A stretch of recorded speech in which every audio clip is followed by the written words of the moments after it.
And so to be an Anabaptist, to reject that, to not baptize your babies, is not just to be a heretic, but it's ultimately to be a traitor, to be a non-citizen. And so the only really other people who weren't baptized were Jews, and they weren't given the same status as other Europeans. So so in addition to that, so just kind of going along this idea, if Christianity is voluntary, you really can't have a state church. Right. So this affected other things too. So like the way they approach church discipline. So Anabaptists refuse violence. And so they use shunning and refusal of table fellowship to unrepentant sinners in their midst instead of executing them. That was the way that the Protestants did it.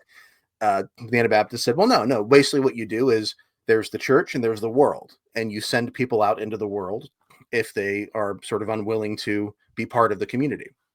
And if you have a state church, then there's no other place to send them except to hell. So you kill them.